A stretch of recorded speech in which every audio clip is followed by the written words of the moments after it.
श्री प्रकाश एक बहुत अच्छा रेसलर था, अच्छे परिवार का लड़का था।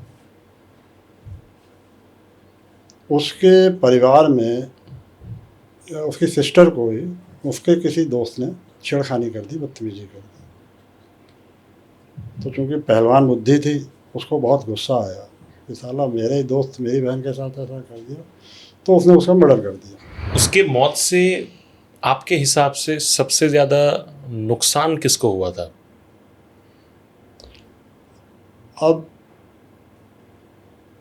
जो उसका यूज कर रहे थे, राजनीतिक लोग, राजनीतिक लोग, अपराधी लोग, उनको नुकसान हुआ।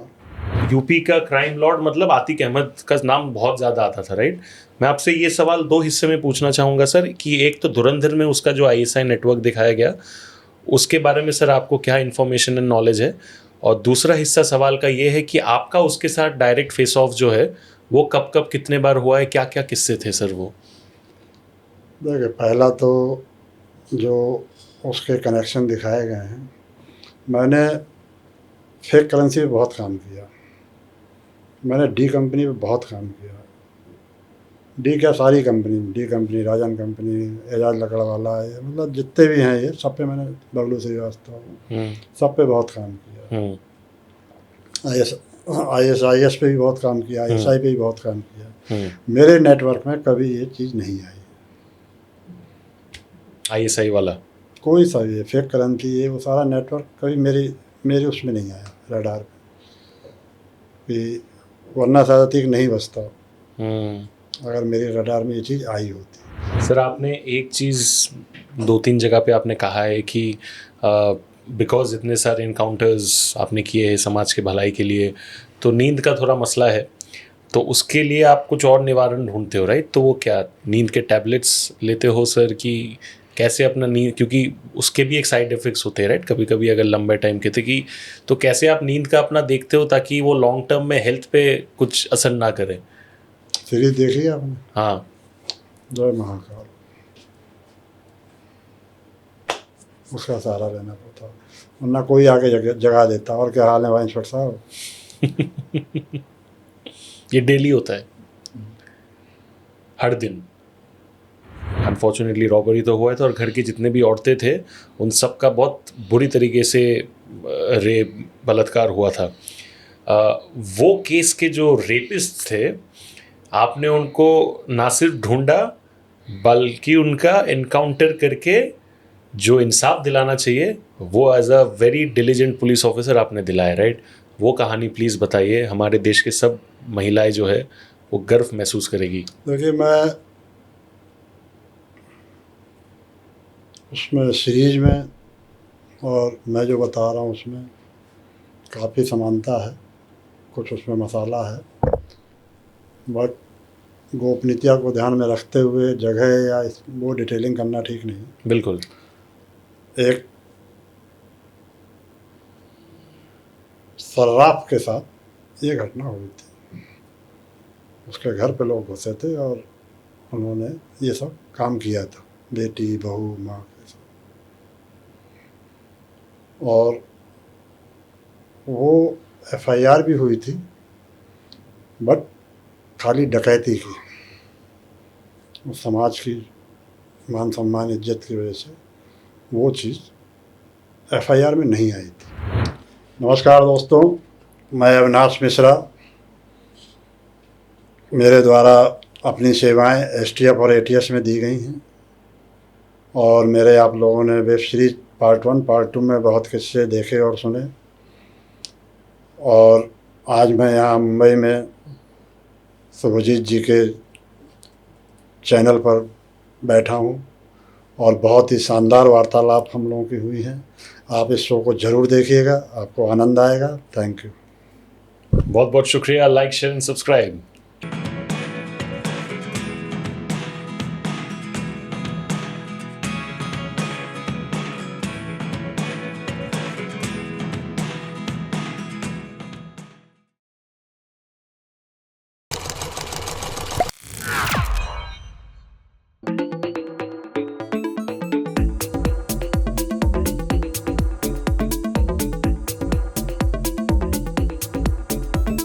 हेलो दोस्तों, स्वागत है आपका मेरे YouTube चैनल पे for another very interesting episode of cop on top. And आज का जो एपिसोड है ये जेन्युइन मैनिफेस्टेशन कंप्लीट हुआ है। अभी तक आप लोगों ने मुंबई पुलिस के दिग्गज पुलिस ऑफिसर्स को देखा है मेरे शो कॉप ऑन टॉप पे, बट आज जो शख्सियत मेरे साथ यहाँ पे मौजूद है, इनका कहानी के आई थिंक 7 to 8% आपने ऑलरेडी इनके वेब सीरीज में देखा है, इंस्पेक्टर अविनाश जो है season 1 and season 2। And I think it's true honour and privilege कि मैं जो सोच रहा था, because of course logistical challenge था सर लखनऊ में, मैं मुंबई में कैसे होगा सोच रहे थे, बट आई थिंक आप सबके प्रेयर्स एंड दुआओं की वजह से वो एक्चुअली हो चुका है। तो मेरे साथ जेन्युइनली आज अविनाश सर मौजूद है यहाँ पे। सर प्रणाम, बहुत बहुत शुक्रिया।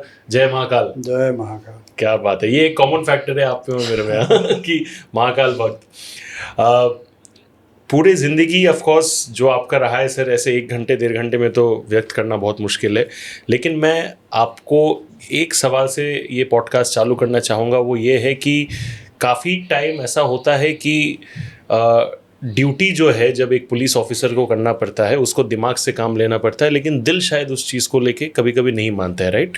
तो ऐसे दिल और दिमाग के बीच में कभी भी कोई ऐसा टक्कर आपको याद है जहाँ पे आपको बहुत सोच समझ के डिसीजन लेना पड़ा? कोई ऐसा कहानी याद आ रहा है सर?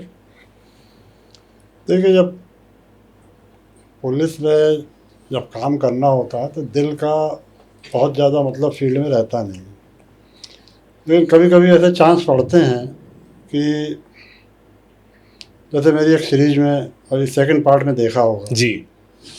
कि इंस्पेक्टर अविनाश सामने वाले को बहुत समझाता है कि नहीं मत करो, ये ठीक नहीं है, वो ये है वो है, लेकिन उसमें वो घटना हो जाती है।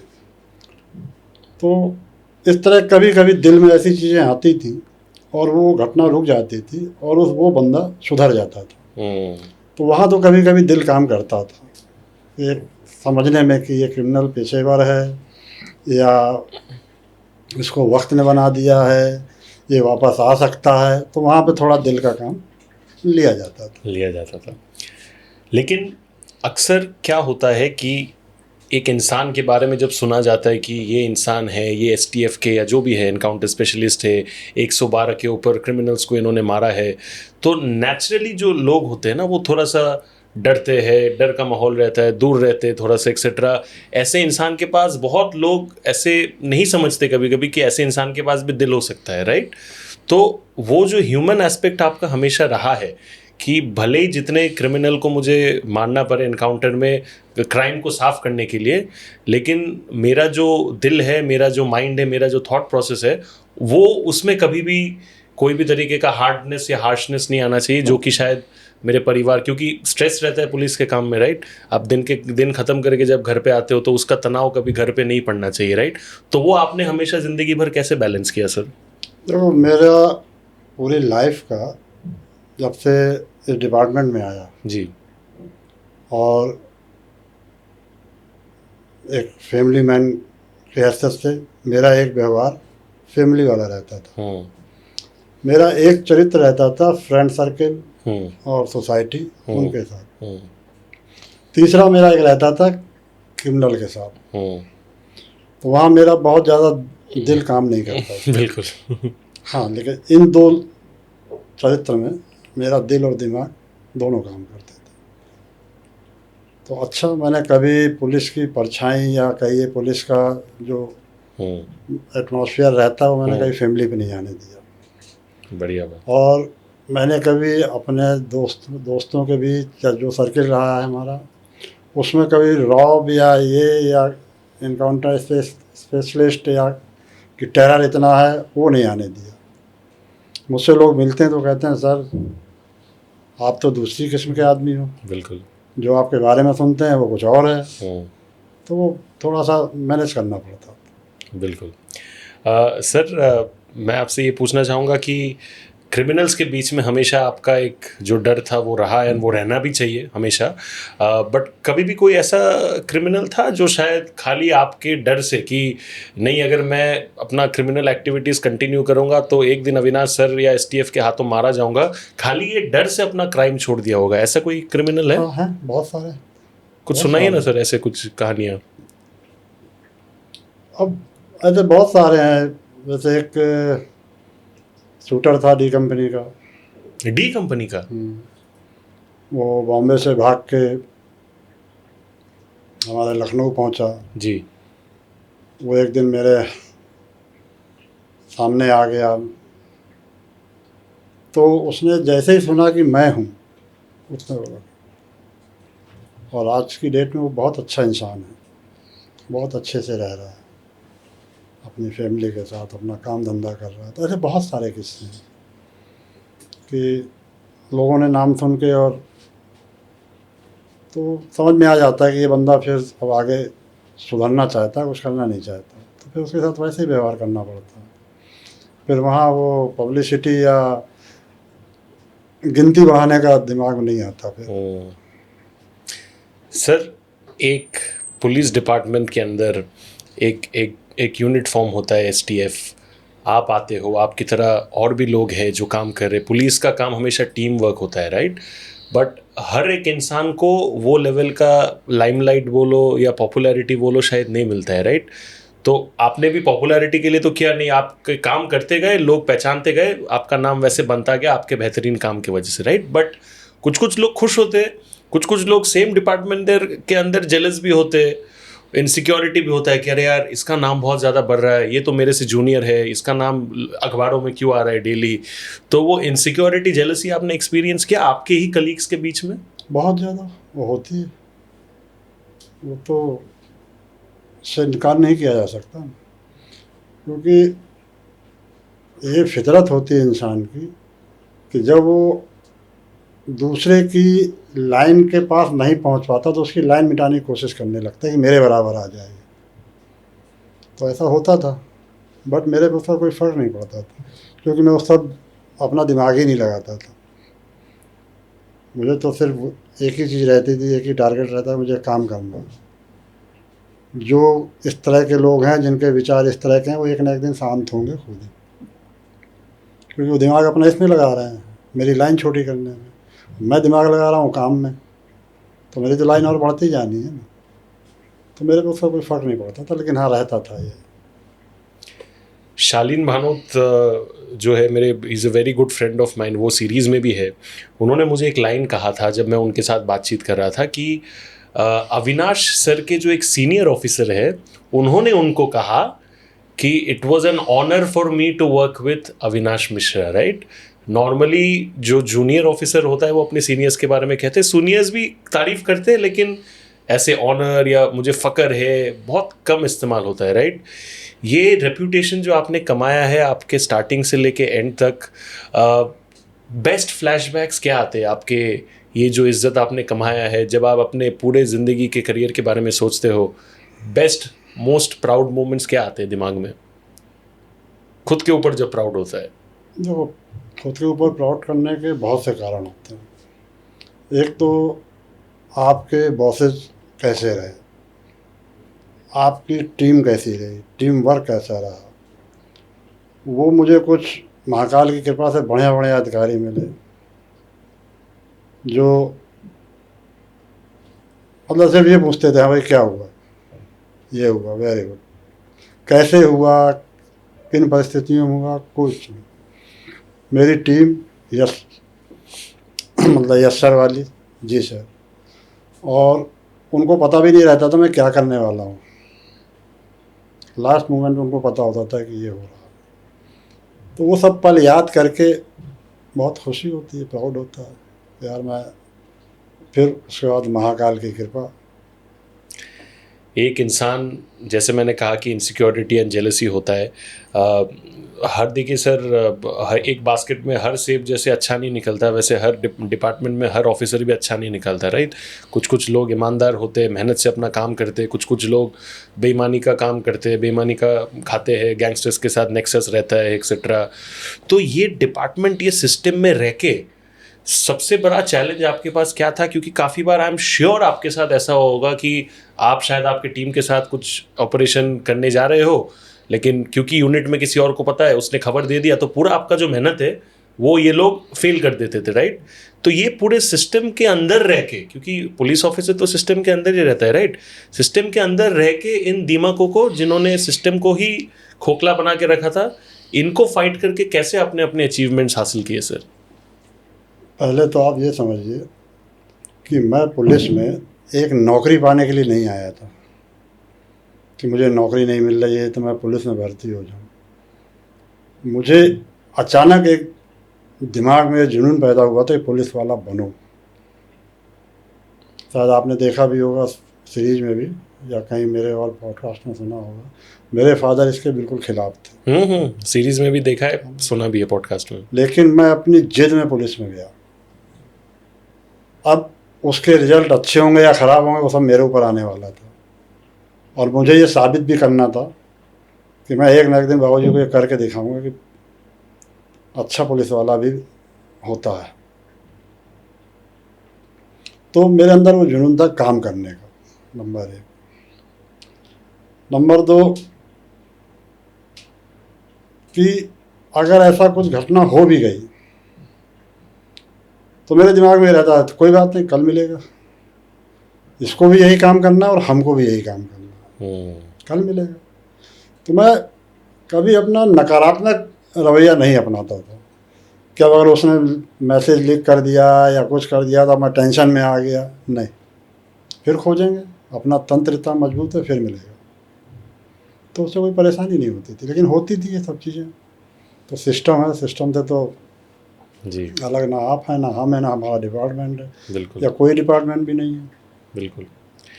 सर ये जो एसटीएफ चालू हुआ था, हम सबको पता है, हम लोग ने सीरीज़ में भी देखा है, इन्फॉर्मेशन ऑलरेडी है कि ऐसी अफवाह फैलाई गई थी कि श्री प्रकाश शुक्ला जो है वो उस टाइम के मुख्यमंत्री कल्याण सिंह को मारने के लिए, ऐसा कुछ कहावत था, हालांकि वो हकीकत नहीं था जो भी आपने कहा है, लेकिन ये बात हुआ था कि इसके लिए एसटीएफ और ज़्यादा उसके पीछे पड़ गया था, उसके पहले से भी पड़ा हुआ था। लेकिन एक चीज़ मैंने ऑब्जर्वेशन वहाँ पे किया कि श्री प्रकाश शुक्ला, आपने उसके बारे में कहा था कि वो हमेशा से ऐसा नहीं था। क्या कारण हुआ जिसके वजह से एक शायद इंटेलिजेंट आदमी जो अगर अपना भविष्य मेहनत करके कुछ और बना सकता था, वो इस काले दुनिया में आ गया? कौन सी परिस्थिति थी जिसके वजह से वो आया? मैं चाहता हूं कि आप सर विस्तार में प्लीज़ इसको बताइए। श्री प्रकाश एक बहुत अच्छा रेसलर था, अच्छे परिवार का लड़का था। उसके परिवार में उसकी सिस्टर को ही उसके किसी दोस्त ने छेड़खानी कर दी, बदतमीजी कर दी। तो चूँकि पहलवान बुद्धि थी, उसको बहुत गुस्सा आया कि साला मेरे ही दोस्त मेरी बहन के साथ ऐसा कर दिया, तो उसने उसका मर्डर कर दिया गुस्से में। अब एक होता है ना कि जहाँ कोई गलती हो गई है तो उस गलती को बड़े बुजुर्ग सुधारें कि भाई ठीक है उसने कर दिया, प्रॉपर वे में जेल जाता, बेल होती, केस चलता, लड़ता। तो उसके माँ बाप उसको एक ऐसी जगह ले गए कि इनसे कुछ मदद मिलेगी। वो पुराने राजनेता थे, पुराने खलीफा टाइप के लोग थे। उन्होंने उससे कुछ मिनट बात की तो उनको लगा ये लड़का तो बहुत काम का है। उन्होंने उसको बजाय कि उसकी कोई मदद करते, उन्होंने उसको एक ऐसे ट्रेनिंग कैंप में भेज दिया कि जहाँ उसको उस माहौल में बदलना ही बदलना था। बिहार, नाम सुना होगा, सूरज भान, सूरज भान के पास। और पीछे से बोला गया कि लड़का बहुत तेज है, इसको देखो। वहाँ पे वो माहौल पा के कुछ उसके अंदर ईगो रहता था। एक दो घटनाएं ऐसी हुई जिसमें वो काम नहीं हुआ तो उसने कहा दद्दा मैं तो 1 सेकंड में कर दूंगा ये काम। तो हमने कहा भाई लो करके देखो। वहाँ से वो फिर एक पूरी तरह से अपराधी बन गया। उसके बाद फिर धीरे धीरे नाम होने लगा, पैसा आने लगा, तो उसके लिए फिर ये शौक बढ़ गया, ईगो हो गया इसको। अब तो बस बदमाश डॉन एक ही होगा, और उसने वो माहौल पैदा कर दिया। यूपी में कोई माफिया नाम की चीज़ नहीं बची थी उसके सामने। कहते नहीं बिल में चूहे घुस जाते हैं, ऐसे माफिया अंदर हो गए थे उसके डर से। तो अब उस लेवल पे पहुंच गया। फिर ये मुख्यमंत्री जी की सुपारी वाला मैटर चला तो उसके लिए एसटीएफ बनी। अब चूँकि एसटीएफ बनने से पहले श्री प्रकाश पे हम ही लोग काम कर रहे थे, 4-5 लोग।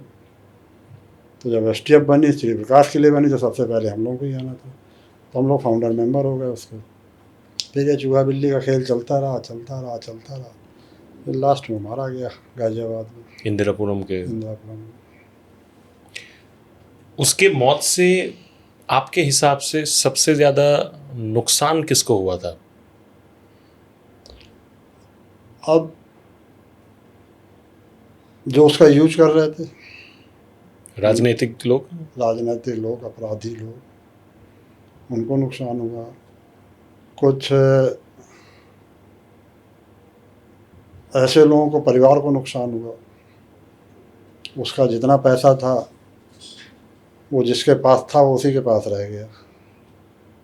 परिवार वालों को भी इतनी जिल्लत जलालत सहने के बाद वो चीज़ नहीं मिली कि इतना बड़ा बदमाश था, इतना पैसा था उस पर, तो पैसा गया कहाँ? उस टाइम के कितने पैसे होंगे उसके पास लगभग? अरे वो करोड़ों के नीचे बात ही नहीं करता था किसी भी इसमें, चाहे वो मर्डर हो, चाहे वो किडनैपिंग हो, या टेंडर, डीआरएम के टेंडर हो, या कुछ हो। तो अच्छा खाता पैसा हो, 50 करोड़, 100 करोड़ उसका सब लोगों ने ले रखा था। तो उसके घर वालों को कुछ मिले ही नहीं, तो उनको नुकसान हुआ। फिर जो लोग उससे स्वार्थ में जुड़े होंगे, क्राइम के लिए या ठेका पट्टी के लिए, तो उनको नुकसान हुआ। और किसको नुकसान होगा? तो उन्होंने ऐसे प्रदेश में कोई दूसरा श्री प्रकाश शुक्ला पैदा करने की कोशिश की, जिन लोग उसका इस्तेमाल कर रहे थे? देखो, कोशिश तो बहुत होती रहती है, हुई भी, लेकिन श्री प्रकाश बनना भी तो एक मुश्किल काम है। इरादे होने चाहिए, फ्यूचर में क्या होने वाला है उसके बारे में सोचना नहीं है। और श्री प्रकाश का क्या था कि उसने धीरे धीरे वो नहीं बढ़ा, उसने तो एकदम जंप लगाने शुरू कर दी। ये बड़ा मर्डर, ये बड़ा मर्डर, ये मंत्री का मर्डर, ये फलाने का मर्डर, बड़े बड़े मर्डर, जिसके बारे में एक क्रिमिनल सोचते हुए भी घबराता। वो तो लेता था 1 एकड़ का किया और निकल गया। पब्लिसिटी का बहुत शौक था उसको, करने के बाद फ़ोन करता था, हाँ भाई ले गिनी गोलियाँ, एक मैगजीन खाली कर देता था, 1-1, 2-2।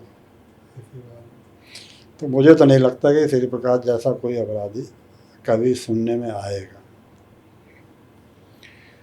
उस टाइम के प्रदेश में जितने भी माफिया थे, गैंगस्टर्स थे, बड़े बड़े बदमाश थे, श्री प्रकाश शुक्ला के अलावा और भी जो लोग थे सर, आपने उनके दिमाग में, थॉट प्रोसेस में क्या एक कॉमन फैक्टर ऑब्जर्व किया कि ये लोग इस तरीके से सोचते हैं? बिकॉज आप वो सोचते हो तब जाके आप उनसे एक कदम आगे रहते हो, राइट? सब में एक ना कोई 1 या 2 तो कॉमन फैक्टर कुछ होगा ना। तो वो कॉमन चीज़ क्या था उनके सोचने के तरीके में, या जिस तरीके से वो ऑपरेट करते थे? नंबर 1 सबसे तो यही सबके वर्चस्व,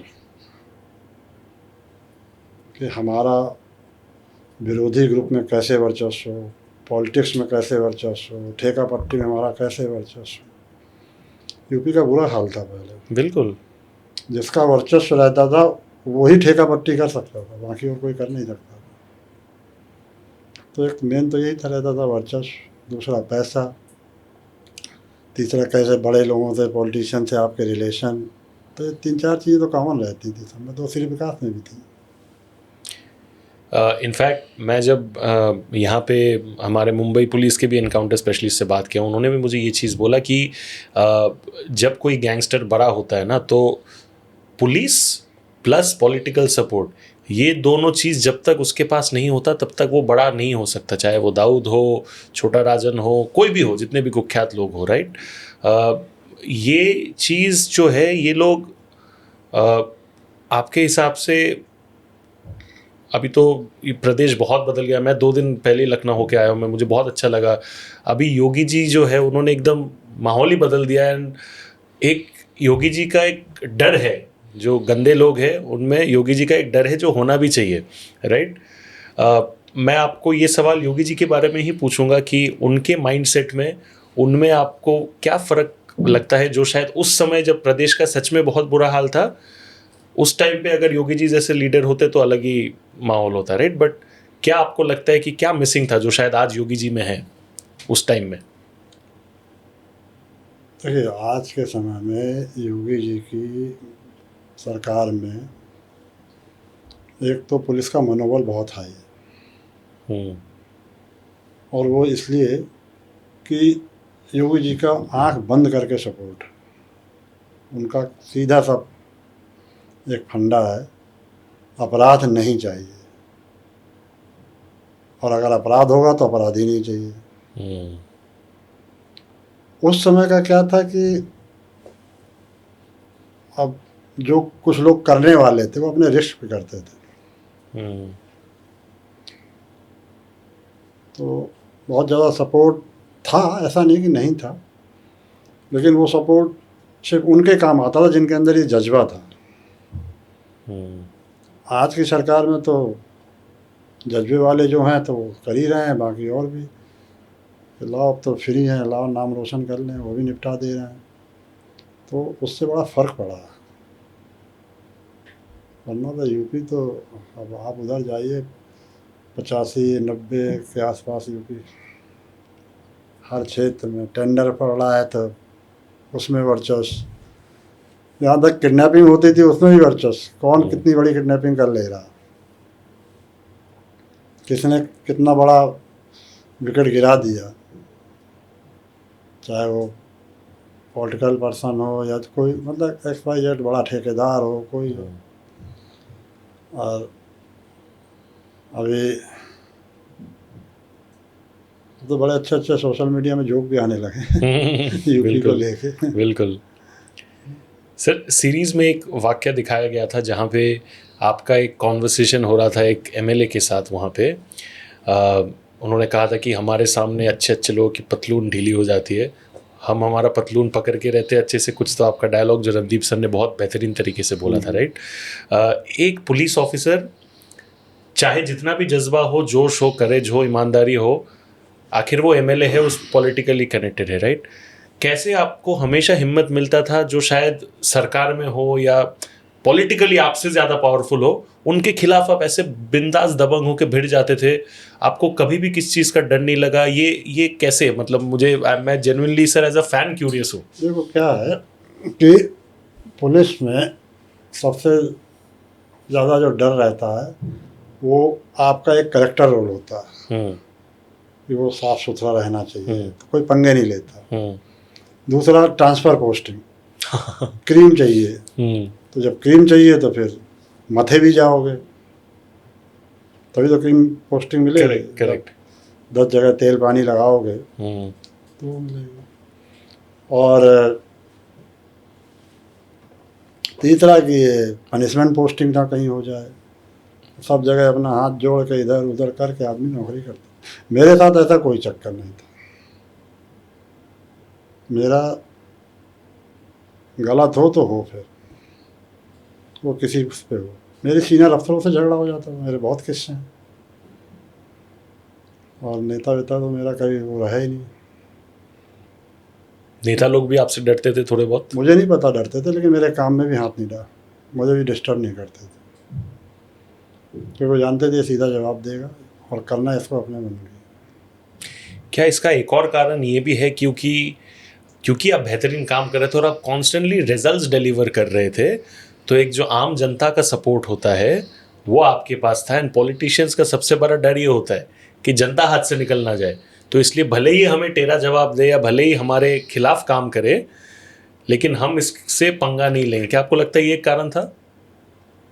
इसको भी आप मान सकते हैं एक कारण, बट मेरे जो सीनियर अफसर होते रहे हैं, जी, तो मेरे साथ अगर किसी का पंगा भी हुआ तो वो उनका काम होता था आगे ऊपर ब्रीफ करना, नहीं सर अविनाश गलत नहीं है, क्योंकि उन्हें मुझसे काम लेना था। और मेरे पे कुछ ऐसी कृपा रहती थी कि मैं जिस जेब में हाथ डाल दूँ उसी जेब से चीज़ें निकलती थी। मुझसे दूसरे स्टेट वाले मांगा करते थे काम, जी, कोई स्टेट हो तो लोग मुझे सेव भी करते थे, लेकिन ऐसा मौका आता नहीं था, क्योंकि मेरा काम होने के बाद मालूम पड़ता था क्या हुआ।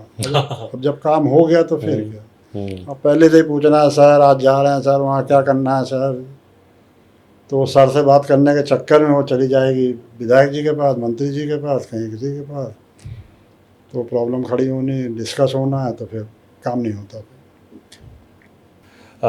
इना भी मुझे लगता है कि आपने अपना खुद का एक पुलिसिंग का तरीका चूज़ किया था जो कि बहुत ही सक्सेसफुल है, एंड आज के जनरेशन के लिए भी, देश भर के पुलिस के लिए वो इंस्पिरेशनल है। सर मैं थोड़ा अतीक अहमद पे आना चाहूँगा। धुरंधर में उसका जो दिखाया गया मूवी में कि उसका कैसे आईएसआई के साथ नेटवर्क है, कनेक्शन है, ये है वो है, आप तो मतलब सब यूपी के सब माफिया आपसे डरते थे, लेकिन एक जो जनरल पब्लिक है यूपी के बाहर, यूपी का क्राइम लॉर्ड मतलब आतिक अहमद का नाम बहुत ज़्यादा आता था, राइट?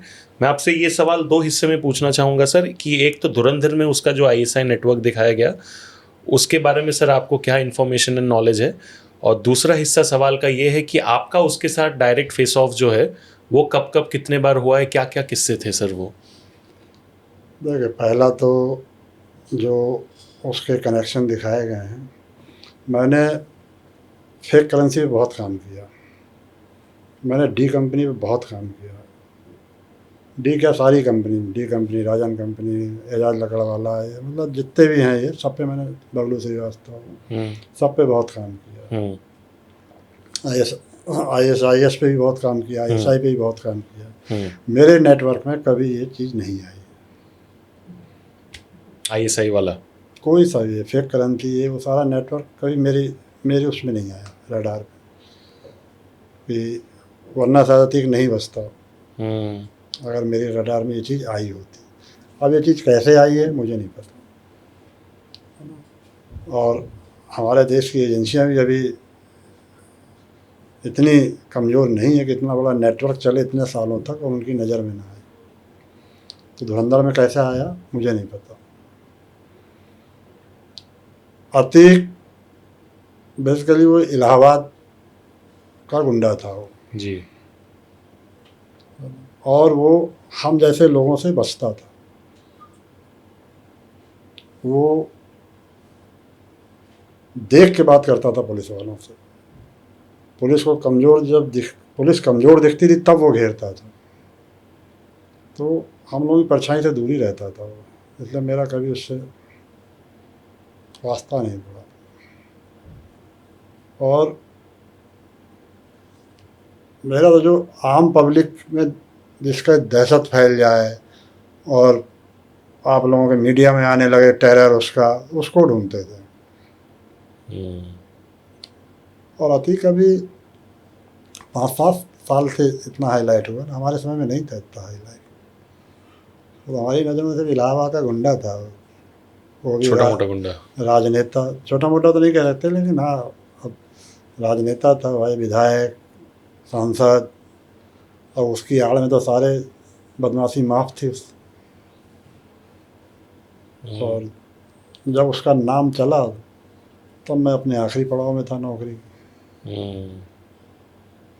भाई अतीक का नाम कब से आप हाईलाइट्स में, 6-7 साल से, बिल्कुल, है ना। 19 में रिटायर हो गया था।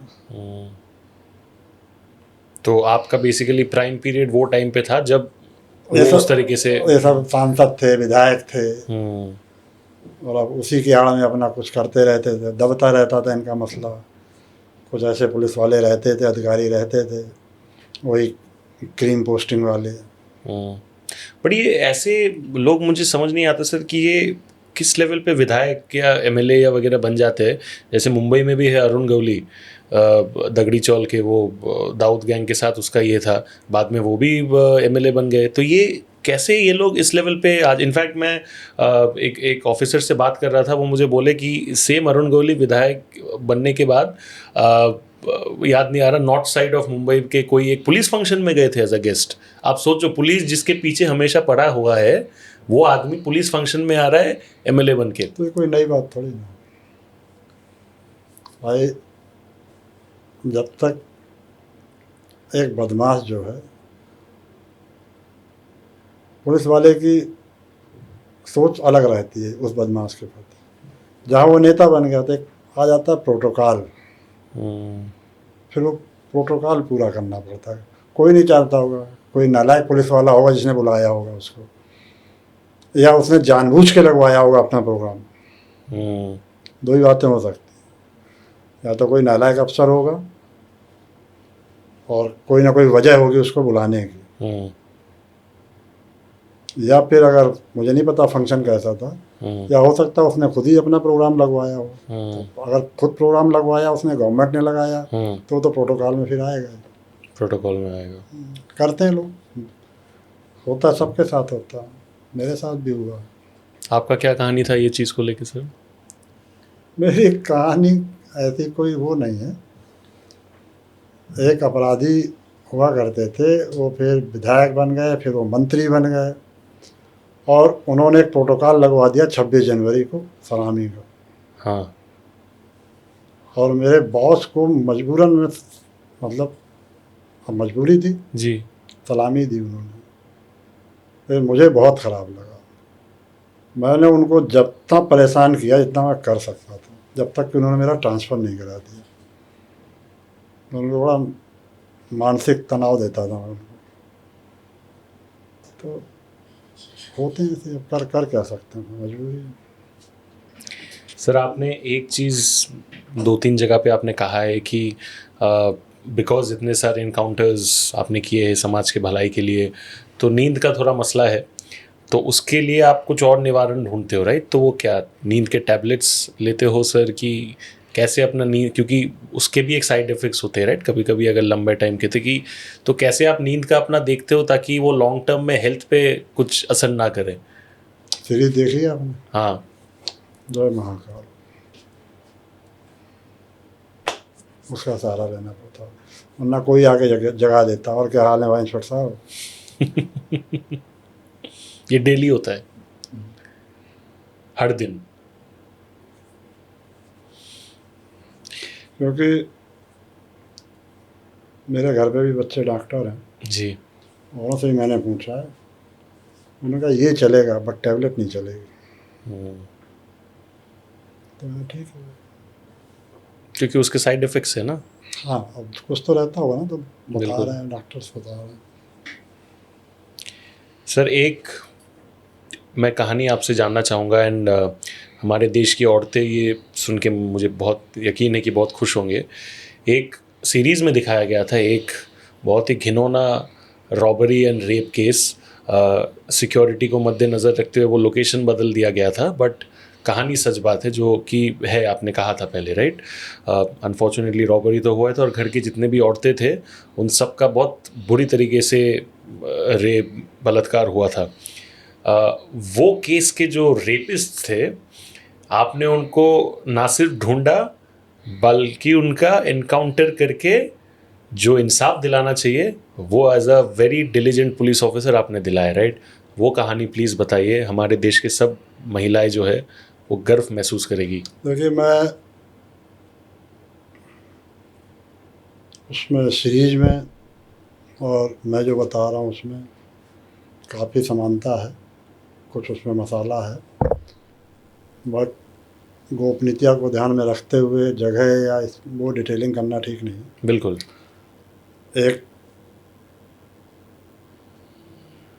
सर्राफ के साथ ये घटना हुई थी, उसके घर पे लोग घुसे थे और उन्होंने ये सब काम किया था, बेटी बहू माँ के साथ। और वो एफआईआर भी हुई थी, बट खाली डकैती की, उस समाज की मान सम्मान इज्जत की वजह से वो चीज़ एफआईआर में नहीं आई थी। लेकिन चीज़ें छिपती तो हैं नहीं, सबको पता था और पुलिस वालों को भी पता था। तो पता नहीं मुझे क्यों लगा कि साले ज़िंदा रहने लायक हैं नहीं, और वो काम मैंने बड़ी शिद्दत से किया, और उसका रिजल्ट जानते हैं मुझे क्या मिला? क्या सर? अगर आपने सीरीज ध्यान से देखी होगी, मेरे बाबूजी पहली बार खुश हुए थे मुझसे, वो मुझे इनाम मिला था उससे। बट जिस तरीके से तो आपने सर वाक्य बोला, उतना आसान तो हुआ नहीं रहेगा, ये लोग छिपे हुए रहेंगे, नेटवर्क अपना अंडरग्राउंड होते ऐसे घिनौना काम करने के बाद, राइट? सो उनका पूरा इन्फॉर्मेशन निकाल के उन तक पहुंच के उनका इनकाउंटर करना, ये कहानी प्लीज सुनाइए ना हमें। नहीं, देखिए, मेरा जो खुफिया तंत्र है वो बहुत मजबूत रहा शुरू से ही, जिसको आप बोलो कि लोग खुद ही मेरे पास आ जाते थे, सर वो है ना, सर वो हुआ ना था, सर करना, सर कैसे करना है सर। तो मेरे पे अगर समय रहता था तो मैं खुद कर लेता था, अगर नहीं समय तो मैं दूसरे को दे देता, जा यार कर लो तुम। तो उसका फ़ायदा मिला मुझे, लगाए अपने लड़के, लगो भाई ये करना, मान सम्मान की बात है, लगे बेचारे हो, ढूंढ ढांड के बताया उन्होंने, तो हो गया। बट जिस तरीके से उनका मौत दिखाया गया था, एग्जैक्टली वैसे ही आपने उनको मारा था कि थोड़ा बहुत सीरीज में एक्स्ट्रा दिखाया गया? अब मसाला नहीं लगेगा सीरीज में तो कौन देखेगा भाई। अगर आप मुझसे थोड़ा इतने अच्छे अच्छे सवाल करते सीरीज के बारे में, अगर सीधा ही सीधा होता। बात तो सही है, बात तो सही है, लेकिन sir ultimately net result matter करता है कि आपके वजह से रिजल्ट वही हुआ, वो रेपिस्ट एनकाउंटर में मारे गए, and I think we salute you for that, all the women they salute you for that. Sir एक कहानी है हनुमानगढ़ी की, एंड मैं जब भी सोचता हूँ मेरे यहाँ पे रोंगटे खड़े हो जाते लिटरली, राइट? बट आपने वो चीज़ देखा था कि खुद एक वानर ने वो तार जो है बॉम्ब का वो काटा था, आपने खुद अपने आंखों से देखा था वो जो सीरीज में दिखाया गया तार काटते हुए, जी, दरअसल वो तार बंदर ने काटा नहीं था जी, एक डेटोनेटर होता, हाँ, तो वो डेटोनेटर का तार खींच दिया था, यूँ करके यूँ खींच दिया था, हाँ, और जब हम पहुँचे वहाँ पे तो तार दोनों उनके इस तरह हाथ में थे, एक हाथ में डेटोनेटर वाला कोना था, एक हाथ में, क्योंकि और वैसे भी लाइक चलो एक कहानी थी जो इतनी फेमस हो गई सीरीज के जरिए।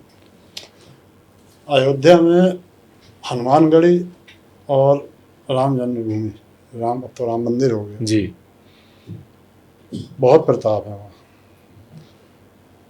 आप सोच नहीं सकते हो कितने प्रयास किए गए होंगे वहाँ पर। तो एक ये हनुमानगढ़ी वाला थोड़ा ज़्यादा वायरल हो गया, अरे बहुत किस। बट उस टाइम पे क्या महसूस हो रहा था आपको कि मतलब हाथ ऐसे जुड़ गए आपके जय बजरंगबली? तो आपने देखा नहीं सीरीज में? हाँ, नहीं, बट वही दिखाया, वही हुआ था असली में भी। महाराज क्या बात है, क्योंकि बाहर का तो सब आप लोगों ने डिफ्यूज कर दिया था, खाली एक वो रह गया था, और इतना कम टाइम था, अगर वो बंदन ने नहीं किया होता तो। दरअसल वो इसलिए रह गया था कि हनुमानगढ़ी गए कभी? नहीं सर, मैं नेक्स्ट टाइम जब आऊँगा जुलाई में तब मैं जाऊँगा। जाओगे तो आप खुद ही देख लोगे, वरना किसी से ही पूछना। वहाँ पर इतनी भीड़ रहती है, और वहाँ पे वीवीआईपी के कोई दर्शन नहीं है जी, वो तभी हो सकते हैं जब भीड़ को रोक दिया जाए और दूसरे गेट से वो वीआईपी या वीवीआईपी लाया जाए जी, वरना मुश्किल होता दर्शन करना जी। तो उस जगह ढूंढना बड़ा मुश्किल काम था। वो तो जब मालूम पड़ा कि नहीं अंदर है, तब वहाँ के जो पुजारी थे, साधु वाधु, उनसे कहा गया किसी बहाने से भी ये चैनल बंद कर दो आप, चाहे प्रसाद लगाने के बहाने या जो कोई बहाना भी आप बोलो, और जितनी ये भीड़ है इसको निकाल दो फटाक से। क्योंकि जो टाइमिंग उसने बताई थी वो तो हमारे हाथ से निकल चुकी थी, लेकिन फिर भी एक चांस ले रहे थे हम लोग, तो ऐसे तो नहीं छोड़ सकते थे ना, ये जानते हुए कि जब आप लोग जा रहे हो सकते हैं तब भी फटे, आप लोग का खुद का जान भी जाए। तो वो जब भीड़ निकाल दी गई तब वो देखा गया, तो फिर हमारा तो काम कर दिया था बजरंगबली ने अपना। क्या बात है, जय बजरंगबली। सर एक और आपका जो किस्सा है जहाँ पे आई थिंक आपको चोट भी लगी थी, वो है जब निर्भय गुज्जर को मारते वक्त राइट, आप थोड़े डिस्गाइज में गए थे, काफ़ी प्लानिंग वैनिंग करके फिर आप लोगों ने उसको मारा था राइट। वो हालांकि पहले जितना मुझे पता है एसटीएफ का ऑपरेशन था भी नहीं, बाद में एसटीएफ को लाया गया उसमें। नहीं नहीं, स्टेप पे ही ऑपरेशन था। हाँ नहीं नहीं, पहले गुज्जर के पीछे एसटीएफ था हमेशा से कि? नहीं नहीं, पहले नहीं थी। हाँ मैं वही कह पहले रहा था। और लोकल पुलिस, इटावा, एसएसपी, ये हाँ और वो लोग करते थे काम। हाँ, उनसे हुआ नहीं। हम लोगों का नहीं था ये। हाँ वो तो एक निर्भय की गैंग का ही एक आदमी जी। लालच में आ गया। अच्छा। वो शायद उसके ज्वेलरी वगैरह उसके पास थी या हाँ। क्या था, वो आके हम लोगों से मिल लिया कि ऐसा ऐसा है सर। सीनियर अफसर से मिला, सीनियर अफसर ने उसको हम लोगों के पास भेज दिया एसटीएफ, जी क्योंकि उस समय एसटीएफ की हवा अच्छी बन चुकी थी। जी। और तो उस समय एसएसपी एसटीएफ थे अखिल कुमार, हाँ जी। एक राजेश द्विवेदी जी थे, हम्म मैं था, एक अनिल लड़का था, एक ऋषि हम्म था। हम्म 5 लोगों की टीम बनी हम्म और हम लोग लखनऊ से निकलते थे सुबह 10:30-11 बजे, और धीरे धीरे चलते चलते इंतज़ार करते थे कि सूरज कब डूबेगा, अंधेरा कब होगा। तो वहीं हाईवे पे ढाबे पे खड़े हो जाते थे। जब देखते थे यहाँ सूरज डूब गया तो कपड़े चेंज करते थे, हम लोग खुद डकैत की यूनिफॉर्म में आ जाते थे, वैसे ही राइफल ले। हाँ, यहाँ हम लोगों ने उस मुखबिर के जरिए निर्भय गुजर के साथ अपना एक स्टाफ का आदमी भी प्लान कर दिया था। हम्म। तो बट वो किसी- एज अ विक्टिम गया था किडनैपिंग होके जो सीरीज में दिखाया गया वैसे, या वो थोड़ा सा वैसे ही? वो थोड़ा सा उसमें चेंज है। ओके। वो किसी को बताता नहीं था कि रात में कहाँ रुकेंगे, अच्छा। लेकिन एक उसका पर्टिकुलर एरिया था हम्म कि यहीं कहीं रुकेंगे। बिहार में क्या होता है कि एक जगह होती है जिसको कहते हैं खोई, खोई बोलते हैं वहाँ। कि आप इधर से जा रहे हो, आपको कुछ नहीं दिखेगा, आपको लगेगा सब बराबर है, जब पास पहुँचोगे देखोगे बहुत नीचे गड्ढा है। ऐसे वहाँ पे बहुत सारे बने हुए हैं जो नेचुरली हैं सब। तो ऐसे ही वो रात में कहीं भी निकलता है और जो उसको दिखा वहीं। तो हम लोगों को बताया गया था कि सर आप एक तरफ से आप लोग देखना शुरू करो, वो कहीं ना कहीं टकरा जाएगा आप। तो हम लोग 6-7 दिन हो गए थे, तब वो लास्ट दिन, अब सीरीज भी आ गई है, मैं कुछ बताऊंगा तो वो भी खैर 7वें-8वें दिन फिर उससे मुलाकात हुई, वो मारा गया। और सीरीज में एक चीज़ नहीं दिखाई गई है, वो पता नहीं क्यों नहीं दिखाई, मेरी समझ में नहीं आया। उस दिन मेरा फास्ट था सोमवार का, तो सब लोग खाना वाना खा के निकलते थे। मैंने मैं नहीं खाऊंगा यार, आज मेरा फास्ट है। तो दोनों खाते तो हो गए, मैंने हाँ खाता तो हूँ, लेकिन आज मन नहीं कर रहा। बोले फिर यार 1-2 बजेगा, 3 बजेगा, भूखे कैसे रहोगे। तो मैंने अच्छा लाओ मैं रख लेता हूँ। मैंने यहाँ पूड़ी, पानी और वही जो नींद की दवा, ये वो सब AK-47 ये सब ली। तो मेरे साथ के जो थे उनमें से एक बोला कि सर ये सब क्या कर रहे हो, आप ही को तो अकेले खाना है, इतना सारा क्यों रख रहे हो। बोला भाई आज इसकी 13वीं ही करके ही खाएंगे हम। और वो मुंह से निकला हुआ शब्द ऐसा हुआ कि वो मरा भी वो। फिर मैंने उसकी 5 पूड़ी भी निकाली, एक गिलास उसको वो भी रखा उसका। फिर मैंने वहाँ खाना खाया और सबको एक पूड़ी खिलाई। कुछ लोगों ने मना किया, मैंने सपने में आएगा देख लो, जो आएगा मैं निर्भय सबने एक पूड़ी। वो सीरीज में क्यों नहीं दिखाया मुझे समझ में नहीं, पता नहीं क्या बात है।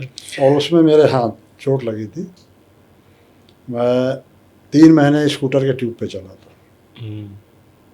मेरी टेलबोन में चोट आई थी। मैंने 30 फीट ऊपर से जंप मार दी थी उसी गड्ढे में।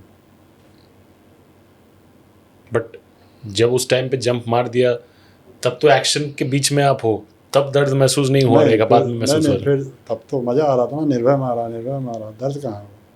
वो तो सुबह 10-11 बजे जब भीड़ चली गई, मीडिया चली गई, तब फिर अपनी याद आई, तब मालूम पड़ा दर्द हो रहा है। तो वहीं मेडिकल स्टोर से ब्रूफिन की 2 गोली मंगा के खा ली। फिर रात में जब वापस लखनऊ गए फिर एक खा ली। फिर अगले दिन जब तो ये हुआ कि ब्रूफिन कब तक खाते रहेंगे भाई, दिखाओ, डॉक्टर को बुलाया। डॉक्टर बोला साहब आप आ जाइए उस पर सिंहासन पे, स्कूटर के ट्यूब पे, इसी पे चलिए 3 महीने। तो मेरा वो ट्यूब चलता था, यूँ ले सर बैठिए सर, गाड़ी पे, कुर्सी पे। तो आपके ऊपर कभी जान लेने वाला हमला हुआ? कई बार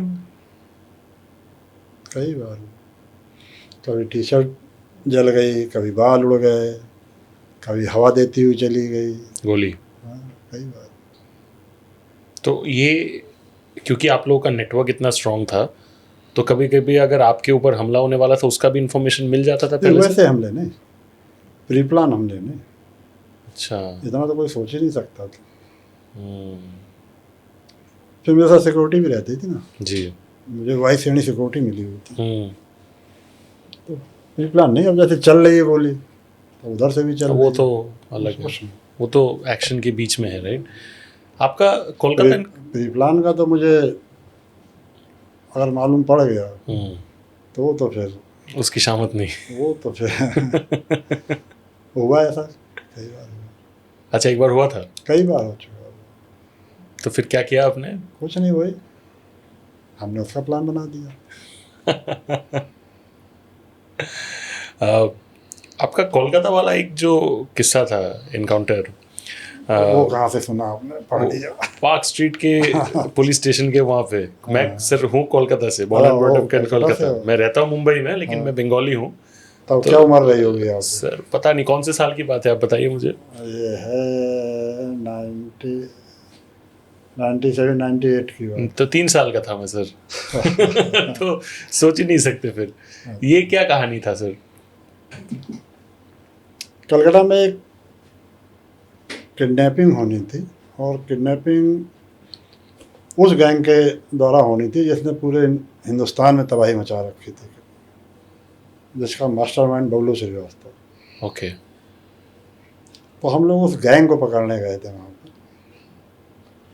और बट सर थोड़ा अगर मैं कॉन्टेक्स्ट आप देंगे, क्योंकि कोलकाता में अगर होने वाला था ये, तो नेचुरली लोग समझेंगे कि कोलकाता पुलिस के जुरिस्डिक्शन में आता है, राइट? तो यूपी एसटीएफ कहाँ से इन्वॉल्व हुआ, ये अगर आप थोड़ा प्लीज समझाएंगे। यूपी एसटीएफ, चूँकि उसमें 1-2 जो किडनैपर थे जी, वो लखनऊ के रहने वाले थे। अच्छा, ओके। और वो वांटेड थे ओके कई किडनैपिंग में। जी। उनको ढूंढ रहे थे हम लोग। वो मालूम पड़े कलकत्ता में इस समय, और कोई किडनैपिंग करने वाले हैं। अच्छा। कलकत्ता पुलिस को इन्वॉल्व इसलिए नहीं किया था कि जब काम कर लेंगे, मतलब उनको सबको पकड़ना था, फिर इनको इन्वॉल्व कर लेंगे। वो सिर्फ इसलिए कि कहीं ऐसा ना आउट हो जाए, कुछ हो जाए। बिल्कुल बिल्कुल। क्योंकि कलकत्ता पुलिस के साथ मेरा पहला ऑपरेशन था, मतलब कलकत्ता में। तो उसको फिर यही दिमाग में था कि जब हो जाएगा तब फिर इन्वॉल्व बताएंगे। बिल्कुल। और वो फिर इस स्टेज में पहुंच गया कि वो क्रॉस फायरिंग होने लगी। नहीं, आप वहाँ तक पहुँचे कैसे? कुछ आई थिंक गाड़ी में पीछा कर रहे थे, राइट? वो हम लोग देख रहे थे कि क्या प्लान है इनका, कन्वर्सेशन भी चल रहे थे, वो सब चल रहा था।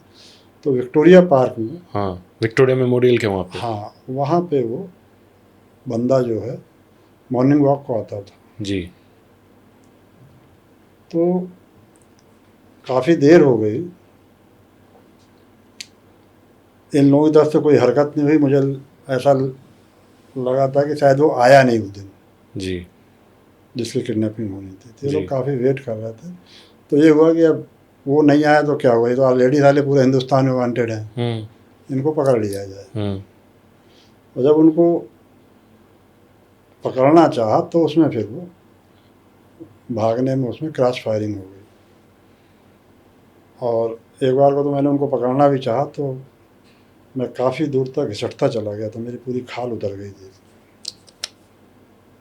उसमें भी मैं कम से कम 2-3 बार बचा था, क्रॉस फायरिंग में भी।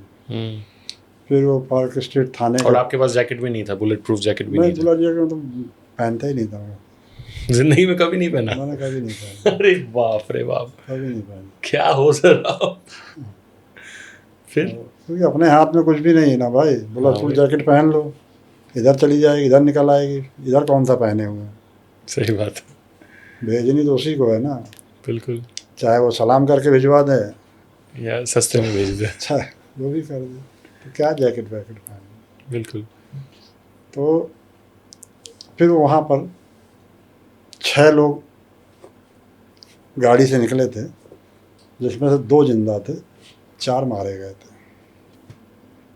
फिर कलकत्ता पुलिस भी आ गई थी, काफ़ी नाराज़ हुई थी, लेकिन वो एक किडनैपिंग के मैटर में वो होम से चल रहा था सब कुछ, ये चाहिए सब कहीं मिले। तो फिर कलकत्ता पुलिस भी शांत हो गई थी, फिर सब बढ़िया हो गया था ऑपरेशन।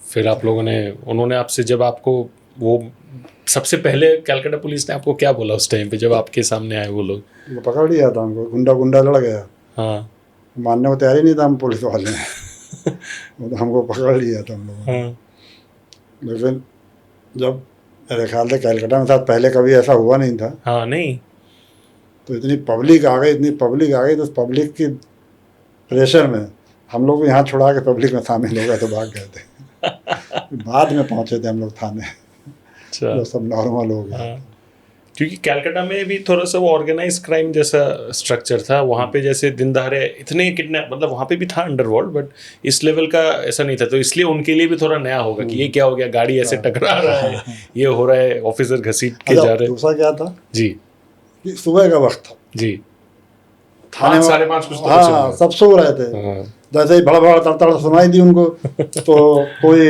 हाँ। वो पटरे वाले कच्चे में, कोई जी। लाल वाली साफी जी। लपेटे हुए थाने हाँ से, हाँ तो वो भी नहीं समझ पा रहे थे क्या है। जी।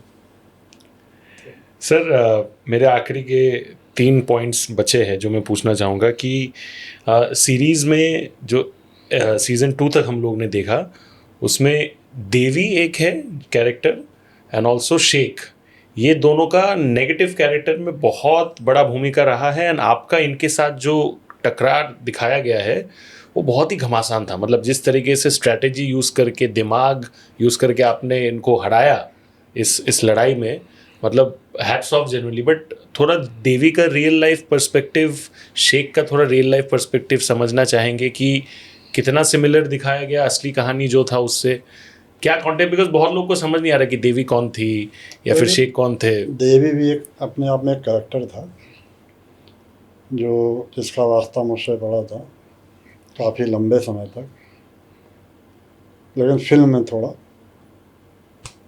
एक्स्ट्रा दिखाया है। हाँ थोड़ा सा, और जो सेट वेट दिखाए गए हैं वो थोड़ा सा, हाँ और शेख का भी कैरेक्टर वैसे ही था, और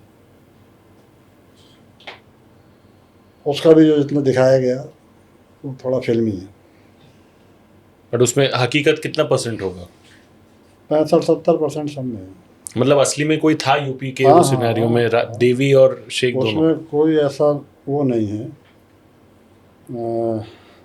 कैरेक्टर जो ना हो, बट उसको फिल्म में थोड़ा सा रूप दे के ये कह सकते। सर एक कुख्यात अपराधी था राकेश हसनपुरिया, हाँ, उसका जो पकड़ने का आपका स्टोरी था वो अपने आप में एक, आई थिंक, कहानी है, चैलेंज है। आप जैसे बताना चाहेंगे उसको, अगर हमारे दर्शकों के साथ प्लीज़ थोड़ा सा शेयर करें कि ये राकेश हसनपुरिया, यार सवाल लाए कहाँ से हो ये सब ये बना कहाँ से, और इसकी शुरुआत से लेके अभी तक की कहानी, मतलब जब उसका एनकाउंटर हुआ तब तक का कहानी प्लीज़ बताइए ना।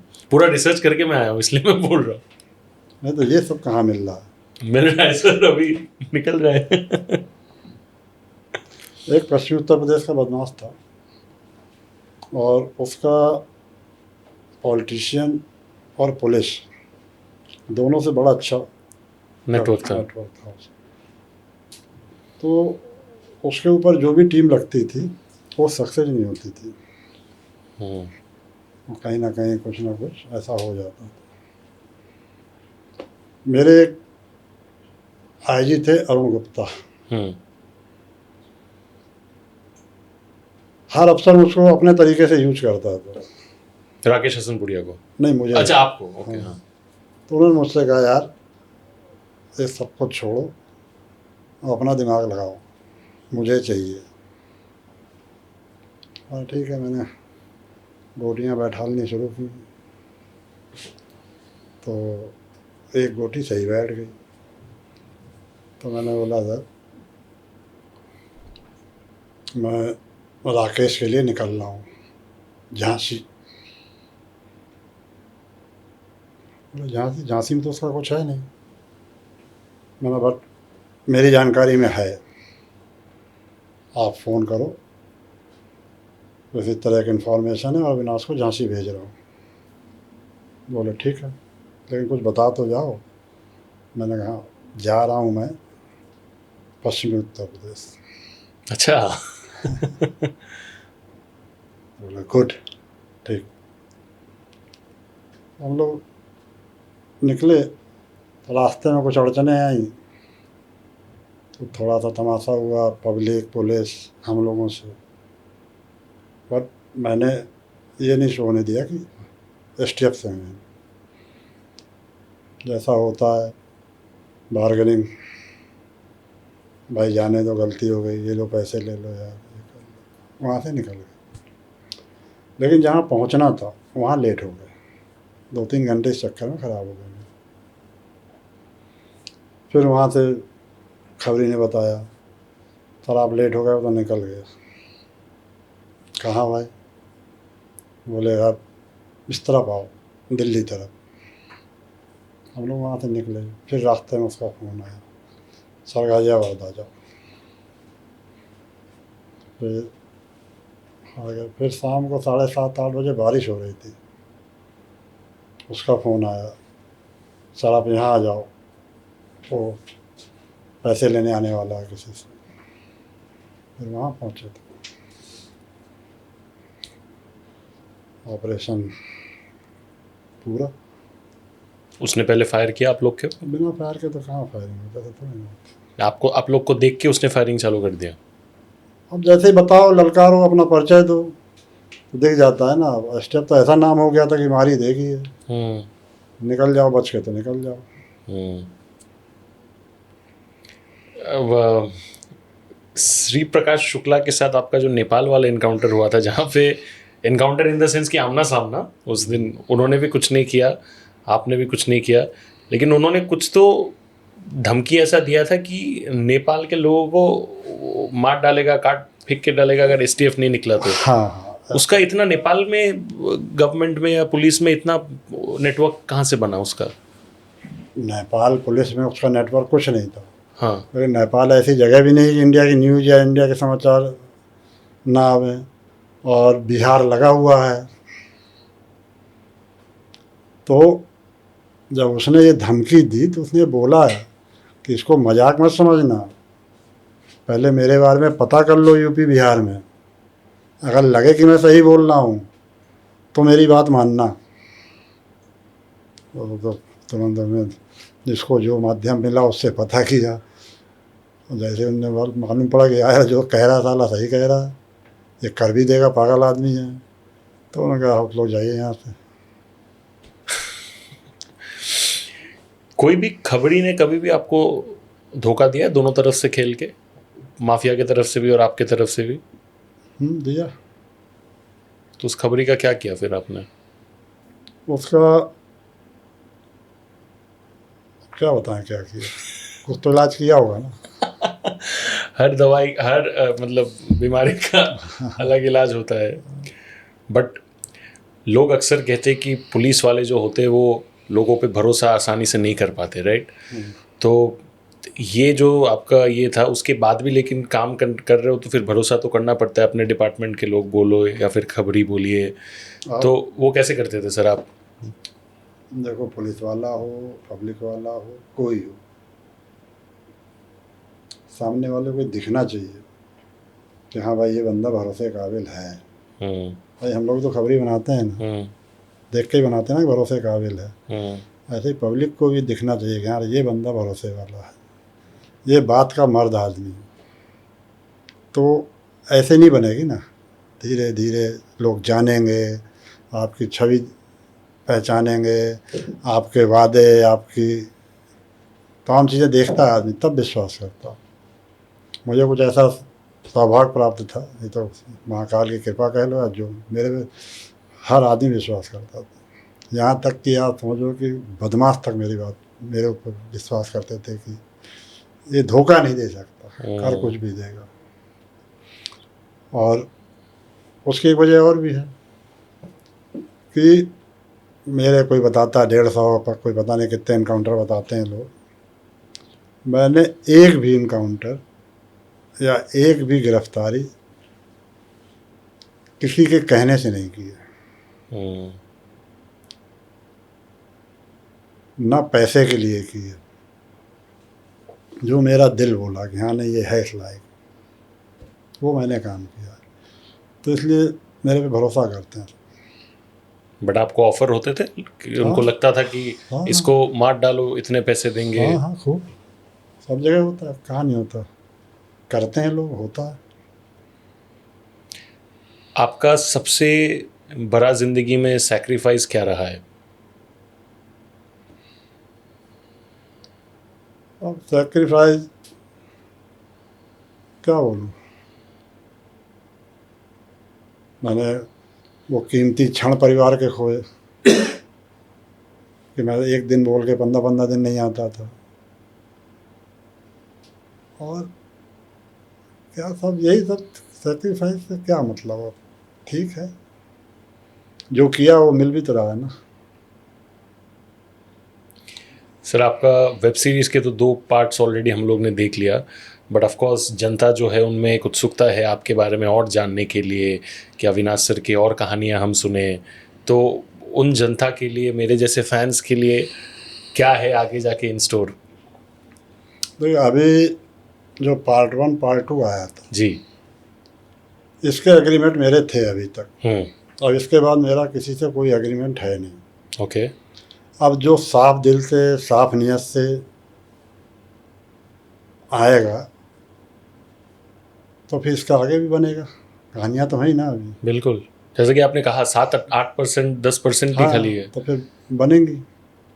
अब ये कि मेकर कौन है, कैसा है, पिछले वाले बनाते हैं या कोई नया आता है ना। और प्राथमिकता तो यही है कि कोई आए, जियो स्टार के साथ ही पहला है। बिल्कुल, क्योंकि पहले तो उन्होंने ही लाया, उन्होंने लॉन्च किया पहले, तो उन्हीं के लिए है पहला ऑफर, तो वही करेंगे। और बाकी अब देखो आगे क्या होता है, कुछ पता नहीं। वो भी महाकाल ही कराएंगे आगे, तो और वही कराते हैं, वही करेंगे। अपने आप को भ्रम में नहीं पालना चाहिए। बिल्कुल बिल्कुल, मैंने ये कर दिया, मैंने वो कर दिया। हाँ, लेकिन सर देखो कभी सोचा था कि हम बॉम्बे आके बैठेंगे साथ मैं वही तो सोच रहा था सर, मैं कल मतलब महाकाल की कृपा है और क्या। मैं सोच रहा था, प्रेशर में आ रहा था कि लखनऊ जा रहा हूँ, तो सर के साथ लखनऊ में बैठे, अगले दिन मुंबई में जैसे ही मैं आया टाइम हो गया। और मैंने लखनऊ में मैंने बोल दिया इतनी दूर मैं नहीं आऊँगा। वो भी बात है ना, वो भी बात है। और मेरे ख्याल से जिस दिन लैंड किए हो जी, उसी दिन मेरा बना है प्रोग्राम। अरे वाह, ये तो मुझे पता नहीं था। उसी दिन बना है मेरा। क्या बात है, मुंबई आने का प्लान, क्या बात है। 3 दिन से टल रहा था। हाँ, तो उस दिन भी हो सकता था टल जाता, लेकिन तो ये सब वही करा। महाकाल की कृपा, उन्होंने भी देखा कि मैं कितना चाहता था आपके साथ बैठ के ये बातचीत करूं, उन्होंने ही किया। सर जाते जाते मैं एक इम्पॉर्टेंट चीज़ आपसे पूछना चाहूँगा कि क्योंकि आप यूपी एसटीएफ में थे तो इसलिए लोग एसोसिएट करते कि आपने यूपी के क्राइम में काफ़ी काम किया होगा, बट आपने ये पॉडकास्ट में पहले के तरफ कहा था कि आपने काफ़ी दाऊद इब्राहिम के डी कंपनी के ऊपर आपने काम किया, ने बबलू जो गैंगस्टर है उसके ऊपर आपने काफ़ी काम किया, छोटा राजन के ऊपर आपने काफ़ी काम किया, बराबर।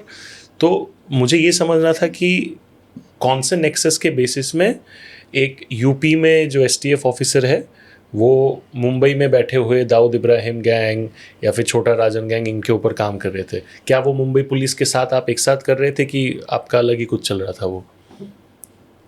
देखो, जिस तरह डी कंपनी का या इन सभी लोगों का बॉम्बे में क्राइम की दुनिया में जो इन्वॉल्वमेंट था, जी। उसमें आप वेपन देखो, यूपी से आते थे, शूटर यूपी के आते थे, बड़े बड़े कंपनी में जो लोग हैं वो कहीं ना कहीं यूपी को टच करते थे। तो ये हुआ कि ऐसा तो नहीं कि ये धीरे धीरे ये यूपी में भी एंट्री मार जाए और एक अच्छा। नई प्रॉब्लम पैदा कर दें। तो मुझे ये टास्क दिया गया जी। कि यार कंपनी जो है यूपी में नहीं आनी चाहिए। ऑलरेडी एक किडनैपिंग कंपनी घुस चुकी है, बबलू वाली, ये बाकी नहीं आने चाहिए अब। तो मेरा महीने में कम से कम 3 से 4 बार बॉम्बे आना होता था। ये कौन से साल की बात है सर? ये लगा लो अब 2000, श्री प्रकाश के मरने के बाद। हाँ। 99 और 2000 से। तो बॉम्बे पुलिस के साथ मेरा इसलिए नहीं होता था कि मैं ट्राई करता था कि जो भी इस तरह के बंदे मिलें इनको वापस कंपनी में डाल दो या नए तैयार करके कंपनी में डाल दो। जी। मेरा ये काम रहता था। तो मैंने कंपनी में बहुत सारे लड़के डाल रखे थे। तो वहाँ से कुछ चलता था तो सबसे पहले मेरे पास सूचना होती थी, वो फिर मैं पास कर देता था मुंबई पुलिस को। तो धीरे धीरे धीरे धीरे नेटवर्क तैयार होने लगा और एक छवि बनी हुई थी कि ये ना तो शकील के कहने से राजन के किसी आदमी को तकलीफ़ देने वाला है और ना राजन के कहने से उसको तकलीफ़ देने वाला। इसके तो जो टिका इसके सामने वही पिटा। तो मुझे खूब इन्फॉर्मेशन मिलती थी, खूब सब कुछ मिलता था। तो फिर बॉम्बे पुलिस के साथ काम किए बहुत काम किए। मेरा नाम राशि एक अविनाश धर्माधिकारी, उसके साथ किया। देशमुख साहब के साथ काम किया, राजन गुले के साथ काम किया। कई लोग हैं जिनके साथ काम। इनफैक्ट जिस टाइम की आप बात कर रहे हो सर, और बॉम्बे पुलिस में मुझे कोई पहचानता नहीं था ये 3-4 लोगों के अलावा। अच्छा। बॉम्बे में किडनैपिंग हुई थी जी। बच्चे की, और वो कई बार क्राइम रिपोर्ट इसमें उसमें सब में आ चुका है, कांदीवली से। शायद नहीं, याद नहीं होगा। इतना प्रेशर था बॉम्बे पुलिस पे, मीडिया का, ये वो सब, मतलब बहुत टेंशन में थी बॉम्बे पुलिस।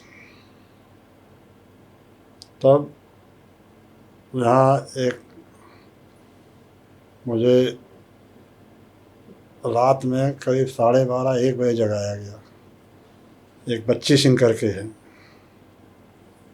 यहीं बॉम्बे, गुरु जी।